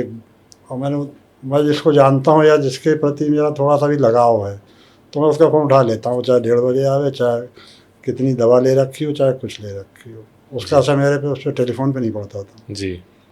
क्योंकि मेरे पास वैसे भी साले 10-12 फ़ोन रहते थे। हाँ। सुना होगा आपने। जी जी जी। तो उन्होंने फिर मेरी एक पुलिस अफसर से बात कराई। वो बच्चे को लेके यूपी आ गया था यहाँ से किडनैपिंग करके, और रैंसम चल रही थी और वो रोज़ धमकी देता कि आज सुबह मार दूंगा, आज सुबह मार दूंगा। शायद वो आखिरी उसकी वार्निंग थी कि मुझे नहीं मिला तो मैं 2 दिन के अंदर बच्चे को मार दूंगा। तो मेरी बात कराई तो मैंने कहा फटाफट भेजो टीम, डिटेल भेजो मुझे पूरा। मैंने डिटेल तो मुझे अभी भेजो, टीम सुबह निकालना पहली फ़्लाइट से। उन्होंने डिटेल भेज दिया। मैंने रात भर में उसका लोकेशन अपने टीम के साथ निकाल के, एक और था भानु, और ये सब कर करा के, और हमने उसको सुबह टीम आ गई, उसको ले जाकर उस बच्चे को रिकवर कर लिया। वो मारने ले जा रहा था, उसके गोद में बच्चा था और हाथ में पिस्तल, नहीं वो काटने वाला चाकू, चाकू नहीं, उसको ओ बड़ा जो होता है हाँ समझ गया। वो। बॉम्बे पुलिस भी बोली थी सर आप लोग कैसे पुलिसिंग करते हो ये। उनको घुमाया रात में, कम से कम रात के 2 बजे से लेकर सुबह 6 बजे तक जंगलों में। और लोकेशन पहले तो ऐसा था नहीं, एक क्लिक करो तो फट से, पहले तो चलो करेक्ट, फिर देखो फिर इधर को चलो, अंदाज से ही सब चलता था एक उसमें। वो बच्चा रिकवर करके दिया तो बॉम्बे से अधिकारियों के फ़ोन आए कि अविनाश ये बच्चा हमको दे दो। मैंने तो कहा एक बच्चे को रिकवर करके हम क्या वाहवाही ले लेंगे, बहुतेरी मिल चुकी है साली, इतने केसेज हैं, वाकई में पुलिस पे प्रेशर है। तो मैंने कहा आप लोग ले जाओ, आप ले जाओगे, आप वहाँ दिखाओगे तो थोड़ा सा रिलीफ मिलेगा आप लोगों को। ये सब हो गया, ये सब यहाँ पे अपना सब चला मीडिया में, ये सब बहुत प्रेशर था। तो उस समय कमिश्नर साहब थे पटनायक साहब। पटनायक साहब ने कहा कि अविनाश को बुलाओ उसकी टीम के साथ, मैं बॉम्बे पुलिस से परिचय कराऊंगा उसको। तो मुझे बुलाया गया लखनऊ से बॉम्बे, मैं अपनी टीम के साथ आया। यहाँ पे उन्होंने पूरा राव साहब, ये जितने भी सीनियर अफसर थे सबके साथ, कमिश्नर साहब ने एक वो की, और मेरे ख्याल उस टाइम पे 98 में जॉइंट कमिश्नर क्राइम ब्रांच के थे शिवानंदन सर। मैं पटनायक साहब की बात कर रहा हूँ, सीपी थे वो। हाँ उस टाइम पे, हाँ। और लोगों को मुझे नाम याद नहीं। हाँ एक पटनायक साहब का याद है, एक हाँ वो एसीपी सांताक्रूज थे जामुलकर, हाँ उन्होंने ये सब मैनेज किया था मुझे। क्या बात, मेरे पास इंफॉर्मेशन देना फिर बुलाना। हाँ। तब कमिश्नर साहब ने मेरा परिचय कराया था, तब बॉम्बे पुलिस मेरा चेहरा देख पाई थी। और मैं कोई नाम से जानता था, कोई गुरुजी के नाम से जानता था, ये 2-4 नाम जो मैंने बताया उनके अलावा। क्या बात है। आई थिंक एक ही चीज़ कह सकते हैं कि पुलिस ऑफिसर देश के या कोई भी हिस्से में हो, लेकिन काम हमेशा एक साथ करते ताकि समाज जो है वो और बेहतर बन सके। और नहीं देखो, मेरा एक और भी मानना रहता था कि आप साथ में नहीं कर पा रहे हो और आपसे वो थोड़ा दूर है, तो आप उसको दो जो उसके पास है, उससे कराओ। अपराध खत्म होना चाहिए, बिल्कुल। ये नहीं कि अविनाशी खत्म करेंगे। करेक्ट। जो नज़दीक है, जो कर सकता है, उसको पास ऑन कर दो, कर लो भाई। अपराध खत्म हो, क्रेडिट का बात नहीं है। क्रेडिट का क्या मतलब, क्रेडिट लेने का। बिल्कुल, बट सर वही है ना कि सब अगर आपकी तरह ऐसे सोचे तो फिर क्रेडिट लेने से थोड़ा मिलती है, क्रेडिट तो अपने आप मिलती है। अपने आप मिलती है, सही बात है। हम थोड़ी ना पुलिस में आए थे लड़के की क्रेडिट लेंगे और ये करेंगे वो करेंगे, काम किया अपने आप मिल रही है। पहले लोग जानते नहीं थे क्योंकि हम खुद ही सुर्खियों में नहीं रहते थे। वो तो ये सब तमाशा जो हो रहा है सीरीज की वजह से हो रहा है। अरे सर कि इधर इंटरव्यू, इधर ये, इधर वो, वरना तो मुझे सिर्फ क्रिमिनल लोग जानते थे बस, यहाँ कोई है ही, आम पब्लिक नहीं। सर इतने कहानियाँ हम सुन रहे हैं, बट मेजॉरिटी ऑफ द कहानियाँ जो मैंने आपको पूछा है सर अभी तक, वो आपके एसटीएफ में काम को लेके है, राइट? लेकिन आपने उसके बाद एटीएस में भी काम किया, एंटी टेररिज्म स्क्वाड जिसको हम कहते हैं। तो ये भी सवाल के 2 हिस्से हैं सर कि एसटीएफ और एटीएस में आपको काम करने का तरीका अलग क्या था, और एसटीएफ से आप एटीएस बाद में गए क्यों? मतलब क्या हालात की वजह से आपको जाने पड़े, आपको भेजा गया, क्या कहानी है सर उसके पीछे? एसटीएफ में मेरा काफ़ी लंबा समय रहा और ये माफिया ये वो इस तरह के क्राइम संगठित और करते करते एक तबीयत सी भर गई थी।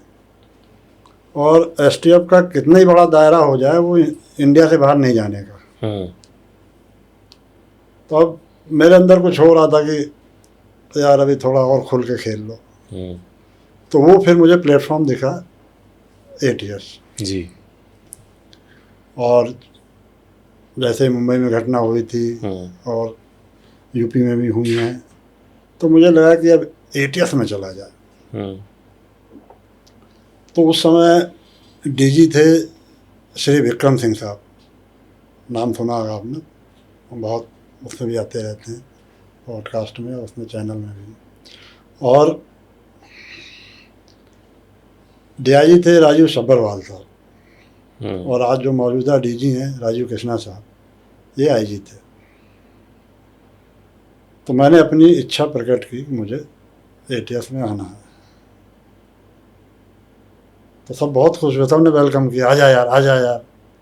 मैं आ गया एटीएस में आ गया। एटीएस में आने के बाद फिर मेरे पास तंत्र और मंत्र की कमी तो थी नहीं जी। तो मैंने उसको फिर उस हिसाब से सजाना शुरू किया। मैंने उनका भी दायरा बढ़ाया थोड़ा। तो फिर 2009 से लेके फिर क्या फेक करेंसी हो, क्या टेरर हो, वो टेररिस्ट हो, क्या अंडरवर्ल्ड हो, मतलब फिर कोई क्षेत्र बचा नहीं। और आप अगर सर्च करोगे तो आप देखना 2009 के बाद से मार्केट से फेक करेंसी एकदम गायब हो गई थी। कोई आतंकवादी घटना यूपी में नहीं हुई। अब तो बाबा जी की सरकार है, तो मैं उस समय की बात बता रहा हूँ। तो बड़ा आनंद आया एटीएस में, और एटीएस में ही रह के मैंने 7 कंट्री में अपने एजेंट रखे, खुद के एजेंट, जो खाली आपको रिपोर्ट करते हैं। सिर्फ मुझे, मेरे एजेंट थे। लोग परेशान रहते थे, इसको कहाँ से मिलता है ये सब चीज़। नेपाल, दुबई, मलेशिया, स्पेन, और ये क्या नाम, एक मुस्लिम कंट्री है जहाँ का वो अली बुदिस, बहरीन। बहरीन। क्या बात है। तो फिर मैं एटीएस में इसीलिए गया था। और आप रिटायर फिर एज इन एटीएस ही हुए। हाँ। एटीएस में सबसे मुश्किल केस क्या रहा था आपके लिए?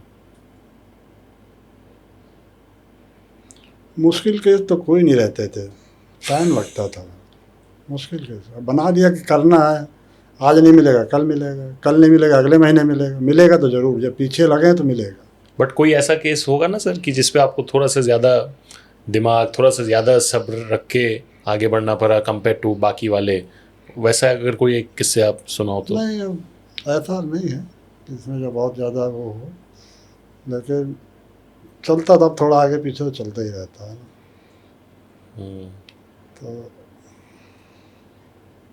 अब थोड़ी सी ज़रा बंधन भी है, क्योंकि आगे भी बहुत कुछ आना है। बिल्कुल समझ सकता हूँ, मैं समझ सकता हूँ। वो भी आप दर्शक ज़रूर देखेंगे उस चीज़ को लेकर। बट आई थिंक जो चीज़ है अल्टीमेटली लोगों को जो जानना चाहिए, किसी के मेहनत और बहादुरी के किस्से, तो वो जानना ही चाहिए। एंड मैं बहुत खुश हूँ सर कि आप हम लोग ये मुंबई में बैठ के आज हम लोग ने किया है, मेरे दर्शक जो है वो देख पाएंगे। एंड मैं आपको एक और चीज़ बताना चाहूँगा कि खाली मेरे यूट्यूब चैनल के ज़रिए नहीं, ऑफ कोर्स आप लोग ने जियो हॉटस्टार पे सर के 2 सीज़न देखे हैं, but there is a YouTube channel called Fanatic Media, जहाँ पे अविनाश सर के ऐसे ही बहुत सारे और crime related stories, investigation stories, most importantly जो अभी तक कहीं पे भी नहीं आया है, ना ही सीरीज़ में, ना ही शायद मेरे पॉडकास्ट में, ऐसे बहुत ही अननोन किस्से आप लोगों को देखने को मिलेंगे। तो प्लीज़ जाके ये यूट्यूब चैनल जो है फैनेटिक मीडिया, इसको आप लोग ज़रूर सब्सक्राइब कीजिए। एंड ये चैनल का जो एक लिंक है ये मैं मेरे यूट्यूब के डिस्क्रिप्शन में भी डालने वाला हूँ, वहाँ पे भी आप ज़रूर इसको देखना, वहाँ से आप सब्सक्राइब कर सकते हो इसको। एंड सर ये चैनल में और क्या देखने को मिलेगा, आप भी थोड़ा हमारे दर्शक को बता दीजिए। ये यूट्यूब में फैनेटिक मीडिया ऑफिशियल करके एक चैनल है, उसमें एक शो ला रहे हैं हम लोग, पोस्टमार्टम जी। उस पोस्टमार्टम में मैंने एक किताब लिखी है अपनी लाइफ के ऊपर जी, मैंने खुद ही लिखी है, और उसका नाम भी मैं ऐसा ही रखने वाला हूँ जैसी मेरी लाइफ रही है जी। संघर्ष या सफलता। क्या बात है, एकदम जस्टिफाइड नाम है। हाँ, तो उस पोस्टमार्टम शो में इस किताब में जितनी कहानियाँ हैं, उस एक एक कहानी को मेरे एंकर, जैसे आप जी मेरा ले रहे हो, जी मेरे एंकर इसी तरह जी मेरी उन कहानियों का पोस्टमार्टम करेंगे और मैं ईमानदारी से उन सब चीज़ों का जवाब दूंगा। और एक ऑप्शन दर्शकों के लिए भी रहेगा कि वो अपने क्वेश्चन डाल सकते हैं, मैं उनका भी ईमानदारी से जवाब दूंगा। क्योंकि जैसा अभी चर्चा हो रही थी कि 5%, 10% अभी और बन जाएंगी, तो उसमें भी 2-4-10% हो जाएंगी। लेकिन फिल्म या ये वेब सीरीज वो अपने तरीके से बनती है। करेक्ट। मैं चाहता हूँ कि मेरी कहानी जो है वो बिल्कुल फिल्टर करके दर्शकों को सुनाई जाए, इसलिए उसका नाम भी पोस्टमार्टम रखा गया है।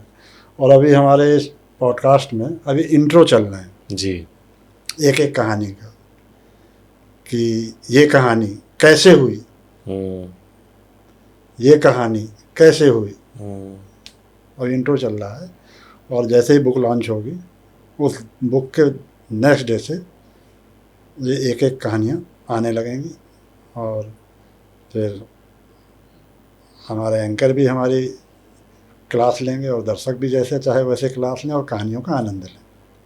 क्या बात है। आई थिंक सर वो क्लास लेंगे जैसे भी लेंगे, लेकिन मार्क्स तो आपको फुल मार्क्स ही मिलने वाला है, जैसे कि हमेशा आपने मिला है आपको आपके करियर में। तो ये यूट्यूब चैनल जो है फैनेटिक मीडिया, प्लीज़ इसको सब्सक्राइब कर लीजिए। एंड आपको पोस्टमार्टम शो में बहुत इंटरेस्टिंग कहानियाँ जो अभी तक बाहर आया नहीं है वो भी देखने को मिलेगा। So stay tune to my YouTube channel Shubhajit Ghosh, stay tune to Fanatic Media and give sir all the love and respect जो हमेशा से वो डिजर्व करते हैं।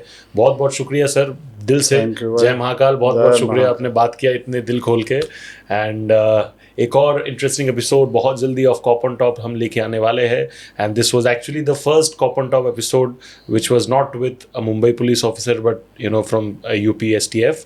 बट आगे की भी और कहानियाँ हम लेके आएंगे ऐसी। बहुत बहुत शुक्रिया, thank you so much, God bless, take care, stay safe and thank you.